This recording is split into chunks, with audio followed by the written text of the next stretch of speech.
Shabbat Shalom Mevorach, mes très chers amis, Medaber Israël, Raviv Miranana. On est en 5785, Parashat Vayetze. Si vous vous posez la question pour quelle raison tous les yeux du monde entier sont tournés vers nous, et que les nations de la terre entière ont une opinion concernant notre terre à nous, notre pays à nous, concernant notre peuple, c'est qu'en vérité, ils reconnaissent en nous toutes les qualités de tous les peuples de la terre qui y sont mêlés. Et ceci est écrit dans la paracha de cette semaine. Dans cette paracha, il y a des passages qui sont purement narratifs, qui parlent d'événements dont l'importance n'est pas évidente, notamment le projet de Yaakov de construire sa maison. Après avoir servi fidèlement Lavan, son beau-père, pour qu'il acquiert ces deux femmes, qu'il se marie avec ces deux femmes, Rachel et Léa, alors il lui dit « Matai e'ese gam anochi lebeiti » quand est-ce que moi aussi je construirai ma maison? Lavan lui dit « Très bien, je vais te donner ton salaire, qu'est-ce que tu proposes ?» Yaakov lui dit « Ne me donne rien, je continuerai à faire paître le bétail, ton bétail, et à le surveiller. Retire de ton bétail toutes les bêtes parmi les moutons qui sont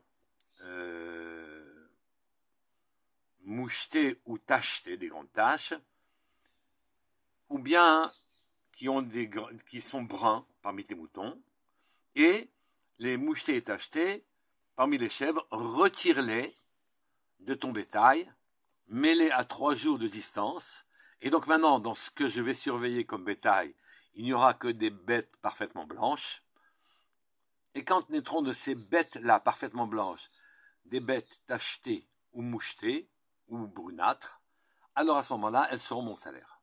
Et si tu vois dans mon enclos personnel à moi des bêtes blanches, alors c'est que je les aurais volées. Lavan a été d'accord. Naturellement, c'était de son intérêt.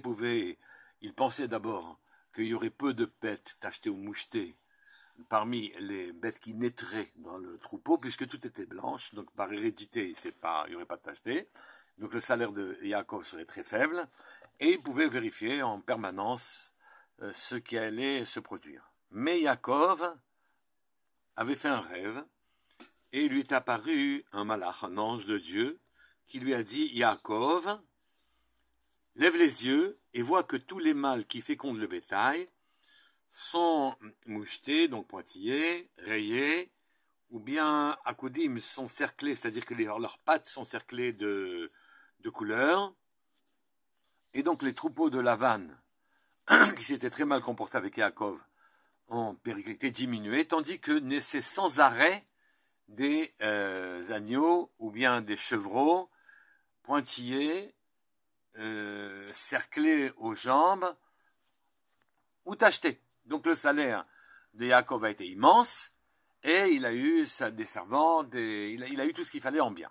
Et Yaakov a employé une technique particulière, il a pris des bâtons frais de peuplier, de noisetier, de châtaignier, et il a pratiqué des entailles, il a fait des entailles dans les bâtons, de sorte que à l'endroit de l'entaille, ça paraissait blanc, et au-dessus de l'entaille, ça paraissait de la couleur du bois, brunâtre donc. Et quand les bêtes vigoureuses, celles qui poussaient leurs congénères, si je puis dire, et apparaissaient, venaient boire, donc les bêtes puissantes, oui, alors devant elles, il mettait ses bâtons au moment où elles buvaient. Le bétail s'échauffait, et enfin les femelles s'échauffaient, et à ce moment-là, elles allaient vers leur mâle et elles produisaient un bétail extrêmement vigoureux et nombreux. Et les bêtes qui n'étaient pas vigoureuses, ils ne mettaient pas les bâtons devant elles. Avec ce procédé, Yaakov devint extrêmement riche.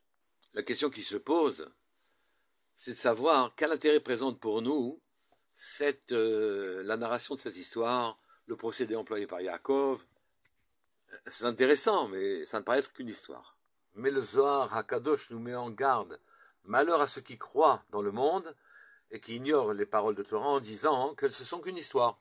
S'ils ne veulent pas y trouver l'intelligence et que ces paroles de Torah paraissent à leurs yeux comme des paroles vides, sans intérêt évident, c'est parce qu'eux sont vides de savoir et d'intelligence. Le Ramchal ramène ce Zohar et après cette introduction nous explique qu'est-ce que nous apprend ce passage.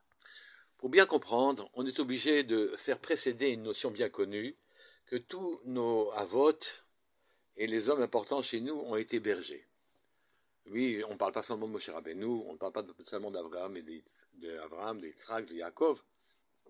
Tous les grands, David, Améler, ont été bergers. Il nous faut savoir aussi que Akadosh Baruch Hu les testait pour savoir s'ils étaient capables de diriger un peuple avec douceur, avec vigilance, avec intelligence pour les défendre. Vous pourriez me dire quel rapport y a-t-il entre s'occuper de bêtes et s'occuper des hommes? En vérité, dit le Zohar, c'est que ces bêtes-là, leur vitalité contenait, ce qui donnait de la vie à ce corps, à cette BMA, ce corps de bête, oui, c'était un nefesh, une âme d'un futur Ben Israël. Et donc, ils s'occupaient déjà de leurs descendants des Ben Israël. En s'occupant des bêtes, la vitalité de ces bêtes était effectivement les futurs Ben Israël. Comme on voit d'ailleurs que la vitalité du bélier qui est apparu à Abraham quand il était en train de sacrifier son fils, ce bélier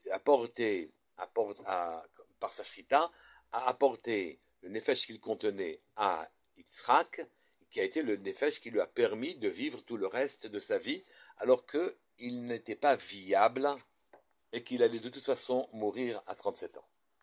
Il a reçu le secours opportun de cette âme qui était dans le bélier, et donc il a continué de vivre. On a même un soutien là-dessus dans notre paracha à nous, c'est marqué Vayishlach Yaakov, Vayikra le Rachel ou le Léa, Hasade El Sono. Yaakov a envoyé appeler Rachel et Léa dans les champs, auprès du menu bétail. Il les a appelés naturellement pour leur parler des difficultés qu'ils risquaient de rencontrer avec leur père, et qu'ils devaient leur parler dans un endroit où leur père n'entendait pas. À l'époque, il n'y avait pas de micro dans les champs. Mais il était suffisant de dire dans les champs. Pourquoi leur dire au champ, auprès du bétail? De là, on voit qu'il y a un rapport entre ce bétail et l'histoire même de Noavot, puisque Rachel et Léa, il les appelait El Sono. Il les a appelés pour leur parler de la suite des événements, de la construction du clan d'Israël. Dans notre paracha d'ailleurs, c'est écrit, à propos de Yaakov, Vayachet lo Adarim Levado Velo Shatam Al Son Lavan. Il se fit des troupeaux à lui seul. Vous comprenez qu'à lui seul, Yaakov, c'est qu'il a fait le clan d'Israël, qu'il ne mêla pas au troupeau de Lavan. Donc c'est fini, un peuple va naître bien distinct de tous les peuples de la terre, c'est le peuple d'Israël. Yaakov fait ici un travail de sélection. Les bêtes les plus vigoureuses vont représenter l'avenir, vont représenter le clan d'Israël. 6 ans qu'il lui reste à passer chez Laban, 600 000 âmes, qui est la base du clan d'Israël. Il fallait donc enseigner à ces âmes, leur donner un rapport à l'enseigner et leur donner un rapport avec la Gdusha, avec la sainteté. Ce qui revient à dire qu'il fallait qu'ils relient toutes les expressions d'Hachem dans notre monde, ces manifestations d'Hachem, les relient entre elles. Pas qu'ils privilégient le chesed, ou un autre peuple, comme les autres peuples qui privilégient la rigueur, ou un troisième qui privilégie seulement la beauté. Non, il faut un équilibre parfait pour le peuple d'Israël. Et le Hari Akadosh, qui a été rapporté par le Rampral, nous donne en vérité l'explication. Si vous vous demandez pour quelle raison il cherchait les troupeaux, les bêtes qui étaient Akudim, Nekudim, Uvrudim, Utluim, Moucheté, c'est qu'il cherchait à faire que son troupeau, ces bêtes, réunissent toutes les qualités du monde pour représenter les manifestations Hachem, enfin être le vecteur des manifestations d'Hachem. Pas des bêtes blanches complètement, ni des bêtes noires complètement, mais des bêtes tachetées, mouchetées, Akudim avec les pieds entourés d'une tache brune où il y a les bêtes brunâtres.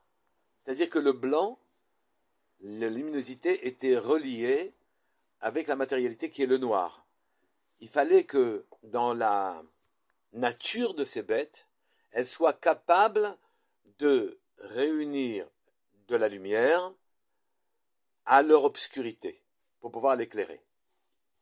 Et ces 3 mots, Akudim, Nekudim, Uvrudim, Akudim, c'est présente une tache au niveau des pieds, Nekudim, Vrudim représente des taches parfaitement ordonnancées. Pas des taches mouchetées comme ça de manière générale, sans qu'on y voit un ordonnancement, un ordre. Ici, c'est des tâches, mais parfaitement ordonnancées. Akudim fait allusion au monde des origines. Quand la lumière d'Hachem n'a pas encore été épousée par des corps individualisés. Donc, la lumière était là. Elle émanait d'Hachem, mais elle n'avait pas encore été individualisée. Et donc, tout était lié. Akudim, comme Akedat Yitzhak, qui veut dire ligature, liait toutes les notions. Il n'y avait pas de notion d'individualisme, il n'y avait pas les défauts d'égoïsme, de colère, etc. Et donc, Akudim, les bêtes Akudim font allusion du temps où les lumières, il y avait une union parfaite dans la création. Ensuite, Nekudim fait allusion à ce que l'on appelle la brisure des vases. C'est-à-dire que les lumières ont dû rentrer dans des kélim, dans des réceptacles, dans un corps, de manière à avoir une vitalité individuelle, mais la lumière était bien trop forte pour être supportée, et donc les vases se sont brisés. Les vases recueillant la lumière d'Hachem, qui permettent la création du monde. Le seul Hachem est seul, les autres sont binaires, ont une dualité. Un corps et une âme. Encore faut-il que le corps puisse supporter l'âme et que l'ensemble n'explose pas. Cette époque, c'est l'époque des Nekudim, des pointillés, où chacun a une individualité et ne veut pas se mettre en ordre avec les autres pour pouvoir fonctionner et faire descendre la réalité divine dedans en acceptant une place et en donnant une place aux autres. C'est le monde que nous connaissons actuellement. Puis viendra ensuite, dans les temps proches on espère, que finalement toutes les tâches trouveront un ordonnancement, que chacun trouvera sa place, mais en laissant la place à l'autre. Et à ce moment-là, la conscience de chacun ne sera pas ennemie de la conscience de l'autre, et chacun pourra vivre en bonne intelligence et permettre au Créateur de descendre parmi nous. Ce sont les vroudim qui ne sont pas mouchetés ni tachetés, qui sont en quelque sorte des tâches, c'est-à-dire des individualités, qui arrivent à s'ordonnancer, à se mettre en accord avec les autres et avec Hachem, leur Créateur. Et c'est à ça que font allusion les troupeaux de Yaakov, et il a obtenu ça en leur montrant les rameaux qui, avec leur aspect blanc et brun, blanc et brun, blanc et brun, qui leur a donné l'idée à ces âmes qui étaient contenues dans les troupeaux. Un fonctionnement quasiment immédiat, profond, pas conscient. Un fonctionnement qui permettait d'inscrire que bien qu'il y ait du noir, de l'obscurité, de la personnalisation, elle pourrait s'harmoniser avec la lumière, et ça va donner le troupeau vigoureux des âmes d'Israël. Qu'Akadosh Baruch Hu nous permette à nous aussi de participer à cette œuvre grandiose d'Akadosh Baruch Hu, et qu'on ait les moyens à nous aussi de s'approcher de ce monde-là. Shabbat Shalom Mevorach, Kol Tuv.